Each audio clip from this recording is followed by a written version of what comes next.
2010s. One, a defender who arrived from Arsenal in 2009. The other, a powerful Yeah, midfielder. yeah, and Kolo Traore. Correct. Yeah, Nkolo Toure is correct. Oh, more thank God, do. This one produced two of the most famous goals in football history. Both scored by Diego Maradona within 4 minutes of each other. The first was scored controversially with his hand. By what name is the goal? Hand of God. Hand of God. Yes, Femi, hand of God. For Spain, the other for Brazil, through their father's heritage. Ooh, I almost failed. I almost answered that one wrong. Welcome to the test. Today marks the inaugural episode of the Test Football Knowledge Quiz on the Footy Salvation platform. And today we have with us... My name is Femi. I'm a PhD researcher. I'm a part-time photographer. I'm based in the US. I'm a Chelsea fan. I've been a Chelsea fan for over 20 years. A Chelsea fanatic. I've got over the male team, female team, and youth team. Yeah, nice to be here. Hello, guys. I'm KAZZY. I reside in Moscow. I'm a nuclear engineer, and I've been a Liverpool fan since 2004. Great. Okay, we expect to have a wonderful show, so lock in and here we go. Okay, now first touch question for 10 points, open to the both of you. The 1986 World Cup quarterfinal between Argentina and England in Mexico City produced two of the most famous goals in football history. Both scored by Diego Maradona within 4 minutes of each other. The first was scored controversially with his hand. By what name is the goal? Hand of God. Hand of God. Yes, Femi, hand of God. Femi was first in there. 10 points to Femi. I said this network, they fucked me up. Wait a minute. I hear you guys almost on the same, but Femi got that one first, and that was in the 1986 World Cup final. And your control questions on the 1986 World Cup final. Maradona's second goal in that same quarterfinal, often called the goal of the century, involved him beating multiple England players on a run from his own half. Which England goalkeeper did he round to score? Shilton? Yes, that was Peter Shilton. That was very impressive, bro. Everybody to get that question right. That's very impressive, bro. That's amazing. Yeah. The next one. Argentina went on to win the 1986 World Cup, beating West Germany 3-2 in the final. In which iconic Mexican stadium was the final played at?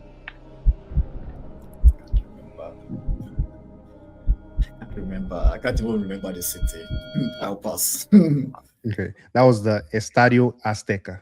Last control question in this round for Femi. Maradona's club at the time of the 1986 World Cup was the Serie A side he had joined in 1984. Name the club. Napoli. Correct. Napoli is correct. All right. Okay, guys, lock in. Guys, lock in. Okay, another first touch question open to the both of you for 10 points. He's like a PlayStation player. He can take advantage of every chance. Which French manager described Lionel Messi this way in 2010 after his team fell 4-1 to Barcelona? Arsene Wenger. That was Arsene Wenger. 10 points to KAZZY. That was correct. Crazy. That was a dominant team. No, that was it. Oh, you're thinking manager of the French team, Femi? Yeah, I was thinking manager of the French team. Like, I just want. Oh, I see. No, I remember that quote actually. Arsene Wenger. I see. Yeah. Okay. Femi, you get the control questions on Barcelona's 2008-2009. No, I get it. Yeah, my bad. KAZZY, you get the control questions on Barcelona's 2008 to 2015 era. Damn. First Okay. one. Pep Guardiola took over Barcelona in 2008 and won the Champions League in his first season, beating Manchester United in the final. In which European city was that final played in? I'm thinking of keys. Was it in Kiev? No, that was in Rome. I don't know if you guys remember, but Stadio Olimpico on PES used to have this circle shape. Yeah, circle that ring pattern. Secondly, Barcelona's famous MSN attacking trio formed in 2014 with the arrival of which Uruguayan forward joining Messi and Neymar? Is it for me? Yeah. Luis Suarez. Yeah. It felt like a trick question, right? It felt like a trick question. Yeah, that's the purpose of it. It's supposed to feel that way. And then finally, Barcelona won the Champions League again in 2011, beating Manchester United at which famous English stadium? Bro, what kind of questions are these, bro?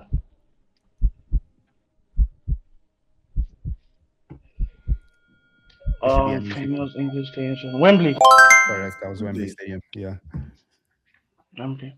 First touch question open to both of you for 10 points. Widely considered the greatest goalkeeper in football history, this Soviet Union international is the only Yashin. goalkeeper. Correct. That was Yashin.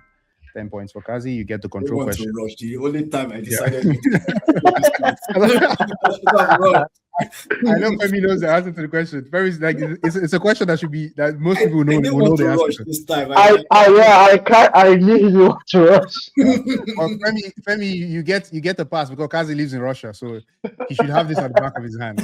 No, it would have been a crime if you got that question before me. People are just, what's this guy doing over here? 100%. So, So now, KAZZY, the control questions in this round are on Soviet Union football legends. So Oh it's a my very difficult one. God. You don't expect. Oh my, what is wrong with my control questions, I'll bro? be very shocked if Oh you get my all the God. answers correctly. Firstly, the Soviet Union won the inaugural UEFA European Championship in 1960, beating Yugoslavia 2-1 in extra time. Lev Yashin was in goal. But which Soviet forward scored the winning goal 7 minutes from the end of extra time? Nobody, man. I don't know, bro. That was Viktor Panidelnik. Viktor Panidelnik was the right answer. I know the years they won, but yeah, I knew the year that they won. Actually, yeah, let's go. Okay. Secondly, which Ukrainian forward who spent most of his career at Dynamo Kyiv holds the record as the Soviet Union's national team's all-time top scorer with 42 goals and won the Ballon d'Or in 1975?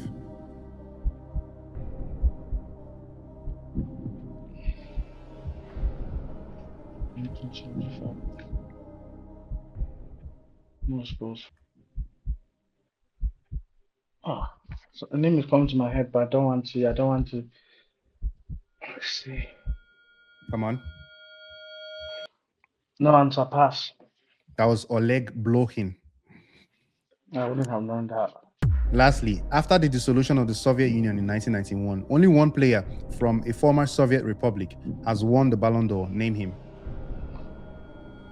Andrei Shevchenko. Yes, that was Andrei Shevchenko in 2004. And yes, Oh, those 70s questions, not be here. All those, you guys did that. 70s questions, bro. Okay, another first touch question for 10 points. Pele never won the Ballon d'Or because the award was restricted to European players for most of his career.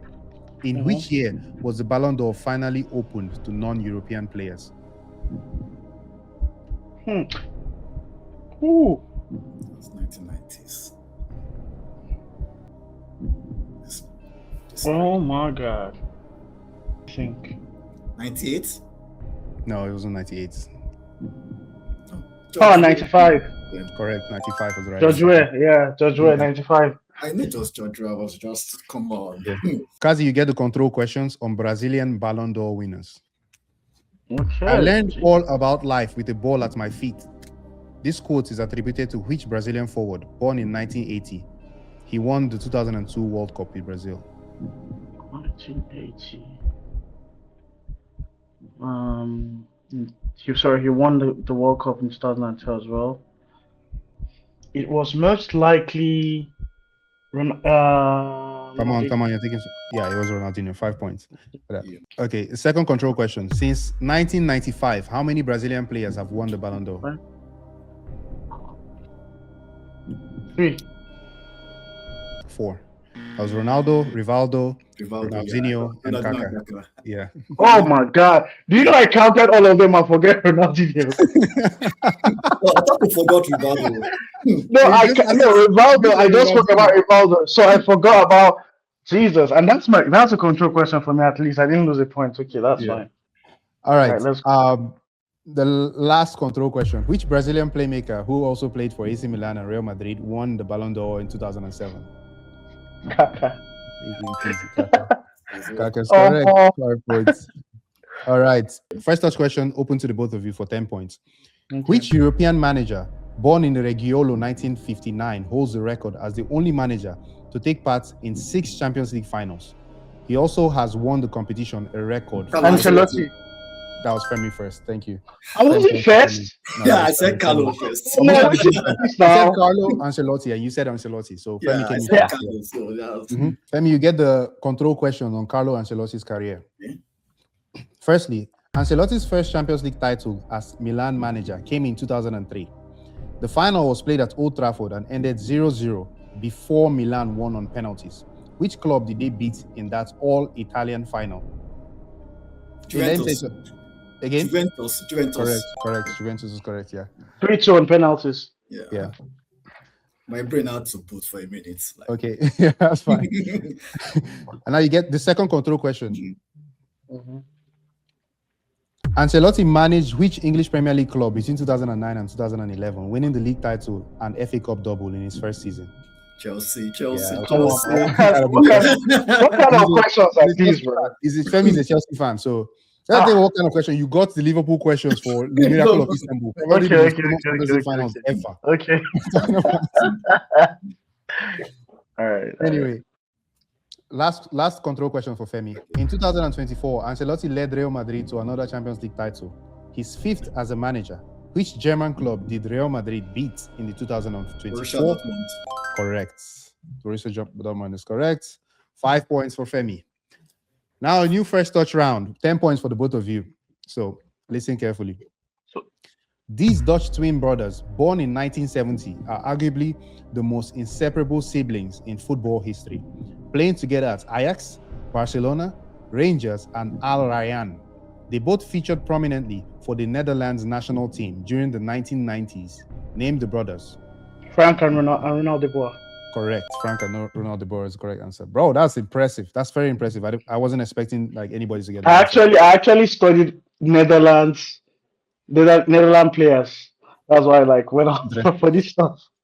Okay. For your control round, you're getting KAZZY, for your control round, you get the questions on famous football siblings. I don't like those all these kind of World Cup questions. I don't know why they always fall on nations answers. Okay, let's go. There's no World Cup here. This is famous football siblings. Okay.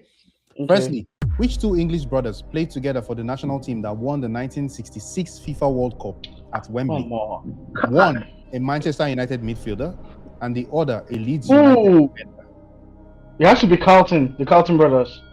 Yes, the Charlton brothers, Jack and Bobby Charlton. I'll take the Charlton brothers for the answer because the surname is what's important in this question. Yeah. The next control question: which two Ivorian brothers played together at Manchester City during the early 2010s? One, a defender who arrived from Arsenal in 2009. The other, a powerful midfielder. Yeah, and Kolo Traore. Correct. Yeah, and Kolo Traore is correct. Oh, more thank God, dude. This was at least this one. I thought I was going to fail these ones. I thought I was going to fail these brothers ones. This one was straightforward, I believe. Yeah. Lastly, which two Spanish-born brothers from Barcelona's La Masia Academy ended up choosing different national teams? One playing for Spain, the other for Brazil through their father's heritage. Ooh, I almost failed. I almost answered that one wrong.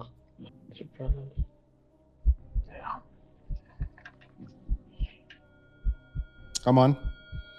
Brazil. Bro, I don't have any clue. Thiago and Rafinha Alcantara. Oh my God. Oh my God. I was thinking way back. I was thinking way back.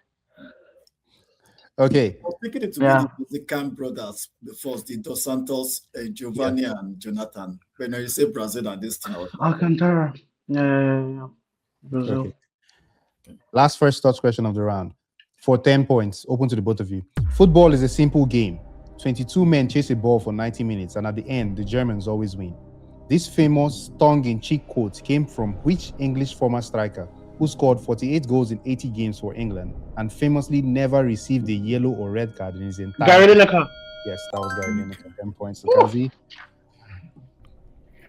Okay, and now for the control round. KAZZY, these are your control questions. 5 points for each correct answer.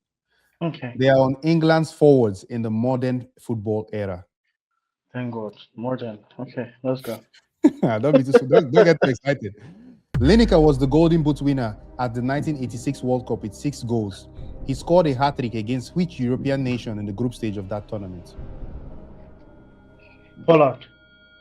Poland. Yes, that was Poland. Okay. Oh, how did you get that answer? Oh my god, that's difficult. Because Yeah.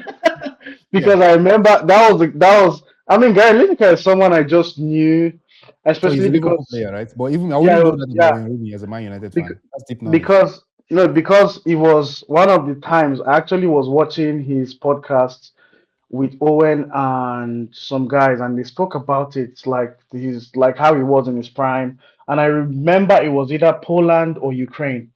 I just decided to choose Poland as my I answer. see. I see. Makes sense. Okay. Second control question. Which England striker born in 1985 in Liverpool became England's all-time top scorer until being surpassed by Harry Kane? Ooh, top striker, Liverpool. Oh my God, I have something in my head, but You're I overthinking would it. go with I Yeah, would. You're I would overthinking it. I think he's overthinking it. Yes. That was uh, Wayne Rooney. Okay, the last control question for Kazi. Harry Kane became England's all-time top scorer in 2023, surpassing Wayne Rooney's record of 53. mhm. At which club was Kane playing when he broke the record?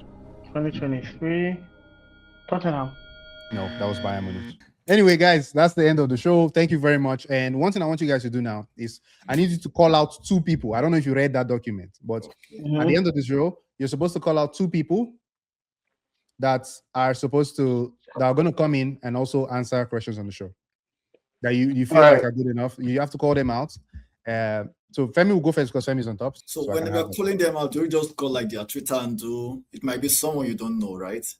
Yeah, it might be something. You don't want to put people on blast like that. Just call their names. They should be here, and then later you can let them know so they can watch the video or the Mm. clips, and then they'll reach out to me on Instagram, and then I can set them up to bring them up on the show. All right. It's an interesting game. I would like to call out Joba at Jobinovic and Norman Chamusa. Please be a part of Okay. the game. Yeah. Okay, Kazi, I, who are you calling out? I would like to call out. I'd like to call out Gombe Abubakar and Joseph Ogenyi. Those are the two guys that I know are not gonna fall my hand. Okay. So the game next Okay, week. guys, you've heard the call outs. You've been called out to come defend your football knowledge on the test. So we'll be expecting your inputs and your arrival on the show for the next episodes upcoming. Okay, that wraps up the show today. Kazi won the show today, and looking forward to seeing you guys right here again for the next show. Subscribe to the channel, like the video, and keep it simple, man. Footy salvation. Remember, football is a religion, and this is the sermon.